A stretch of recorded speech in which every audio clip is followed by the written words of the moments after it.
अस्सलाम वालेकुम नाजरीन, मैं हूं कुर्बान बलूच। आखिरकार मियां नवाज शरीफ ने सियासी जंग छेड़ दी और फिलहाल उसका जो महवर है, उसका जो रेडियस है वो सिंध है। अब ये जंग होगी रिवायती दो सियासी जमातों के दरमियान, पाकिस्तान पीपल्स पार्टी और मुस्लिम लीग नून। आने वाले इंतखाबात के हवाले से मुस्लिम लीग नून ने मियां नवाज शरीफ ने सियासी जंग के लिए पाकिस्तान पीपल्स पार्टी को क्यों चुना और साबिक सदर आसिफ अली जरदारी का इस पर रद्द अमल क्या है, इस हवाले से बात करेंगे, सूरत हाल का जायज़ा लेंगे। आज सियासत के हवाले से, सियासी सूरत हाल के हवाले से मियां नवाज शरीफ की जो सियासी सरगर्मियां हैं, आज पहला दिन था उसका बाज़ाब्ता, और उसी पहले दिन उन्होंने उसकी जो शुरुआत की है वो सियासी जंग की तरह की है। वो इस तरह के आज उससे एमक्यूएम के वफद ने मुलाकात की। जो सदर हैं मुस्लिम लीग नून के मियां शहबाज शरीफ, उनकी दावत पर मकबूल सिद्दीकी, डॉक्टर फारूक सत्तार, मुस्तफ़ा कमाल, ये जो 3 रुकनी कमेटी थी या 3 रुकनी टीम थी वो लाहौर पहुंची और मॉडल टाउन में मुलाकात हुई और उसके बाद एक मुश्तरका एलामिया जारी हुआ। और दूसरा जो स्टेप है वो भी सिंध के हवाले से है मुस्लिम लीग नून का। वो ये है कि मुस्लिम लीग नून की कायदीन ने, सरबराहान ने वहाँ जो सिंध में जो क़यादत थी मुस्लिम लीग नून की सूबाई, वो तब्दील कर दी है। अब बशीर मेमन साहब सूबाई सदर होंगे और जो साबिक सूबाई सदर हैं शाह शाह, उसको मरकज़ में नायब सदर तैनात कर दिया गया है। बशीर मेमन की तकर्री एमक्यूएम के साथ सियासी पेचअप, ये जो गेम बनेगी वो क्या बनेगी। अब पहले आते हैं एमक्यूएम के साथ जो नुकात तय हुए मुश्तरका एलामिया के मुताबिक। वो ये हैं कि दोनों जमातें पाकिस्तान को दोबारा तरक्की की राह पर गामजन करने के लिए मुश्तरका हिकमत अमली तैयार करेंगी। उस पर उन दोनों जमातों ने इत्तेफाक किया और इस हवाले से एक 6 रुकनी कमेटी कायम की गई। और उस कमेटी का जो मैंडेट है वो ये है कि दोनों जमातों के दरमियान जो सियासी मसाइल हैं सिंध के, खास करके शहरी सिंध के, उसके हवाले से ये कमेटी अपने सिफारिशात तैयार करेगी, चार्टर तैयार करेगी और 10 रोज़ में ये कमेटी अपनी जो ये चार्टर है या सिफारिशात है वो कायदीन के सामने पेश करेगी। अब एक नुक्ता तो वाज़ेह है कि मुस्लिम लीग नून की सियासत सिंध के हवाले से एक ज़माने में कुछ उन्होंने नशिस्तें हासिल की थी, उसके बाद उनका सिंध की सियासत ऐसे ही था, पार्ट टाइम जिसको कहा जाए। पिछले दौर में, इससे पिछले दौर में कुछ लोगों ने वहाँ मुस्लिम लीग नून की क़यादत भी की, मुश्किल वक्त में मियां नवाज शरीफ का साथ भी दिया। सैयद गौस अली शाह थे और उसके बाद फिर सैयद शाह महमूद शाह हैं, बाकी जो कायदीन हैं। लेकिन मुस्लिम लीग नून की जो सिंध के हवाले से सियासत वो ऐसे ही रही, पार्ट टाइम। और उसकी सूरत हाल ये रही कि जब भी मुस्लिम लीग नून को मरकज़ में, पंजाब में हुक्मरानी मिली, हुकूमत मिली, तो मुस्लिम लीग नून ने सिंध को पट्टे पे दे दिया। मना ऐसे कहा जा सकता है कि जैसे कि ठीके पे दे दिया।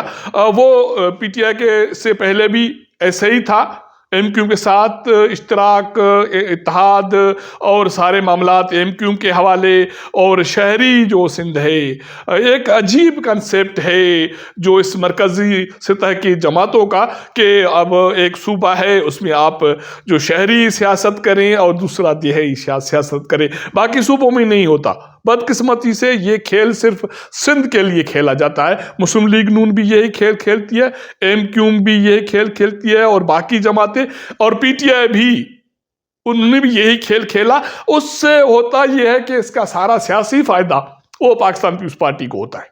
पाकिस्तान पीपल्स पार्टी इस अमर को केश करवाती है, जिसकी वजह से पाकिस्तान पीपल्स पार्टी अपना वोट बैंक है उसको मुस्तहकम किए बैठी है। तो ये एमक्यूएम के साथ ये मामला तय हो गए। अब ये जो कमेटी है रिपोर्ट देगी और इसका मतलब है कि एमक्यूएम अब आने वाले इत्तेहाद में या आने वाले इंतखाबात में मुस्लिम लीग नून के साथ खड़ी रहेगी।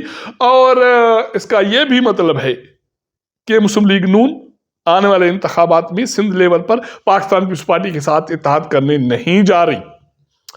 और दूसरा नुक्ता इसका जो है उसकी जो बुनियादी वजह उसको करार दिया जा सकता है या ठोस इसका सबूत करार दिया जा सकता है, वो ये है कि आज ही ये जब मुलाकात हुई अपना एमक्यूएम के वफद की मियां नवाज शरीफ से, शहबाज शरीफ से, बाकी मुस्लिम लीग नून के कायदीन वहाँ मौजूद थे, मरियम नवाज, ख्वाजा बिरादरान और बाकी।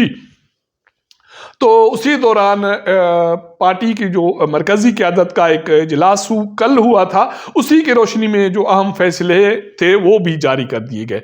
वो अहम फैसला ये था कि सिंध में जो मुस्लिम लीग नून के जो इंतज़ामी ढांचा था उसको तब्दील किया गया या उसकी सरबराही तब्दील की गई। पहले मुस्लिम लीग नून सिंध के जो सरबराही थी वो शामू शाह के पास थी। मुस्लिम लीग नून के दौरे हुकूमत में भी सरबराही उसके पास थी, लेकिन उसको मिला कुछ नहीं था। आपको याद होगा कोई उसके पास ओहदा वगैरह नहीं था, हालांकि मरकज में मुस्लिम लीग नून की हुकूमत थी। उसके बाद पीटीआई की हुकूमत में भी यही सूरत हाल रही। शामू शाह बेचारे चलते फिरते रहे, पार्टी के लिए तकदोकोर्त करते रहे, लेकिन उसको मिलना कुछ नहीं था, नहीं कुछ मिला। अब यह है कि उसको उस ओहदे से हटाया गया और बशीर मेमन साहब, ये साबिक डीजी हैं FIA के, वो अब सिंध के सदर होंगे और शाह साहब मरकज़ी नायब सदर होंगे। अब शाह साहब टिकते हैं नहीं टिकते, ये भी एक सवाल मेरे जहन में आ रहा है। अब आने वाले दिनों में ये पता चल जाएगा। अब एक चैलेंज ये था कि एमक्यूएम से इत्तेहाद हो गई, मना पाकिस्तान पीपल्स पार्टी के साथ मुस्लिम लीग नून इत्तेहाद नहीं करेगी। और गेम वही है, शहरी सिंध देही सिंध, ये बदकिस्मती है सियासत में।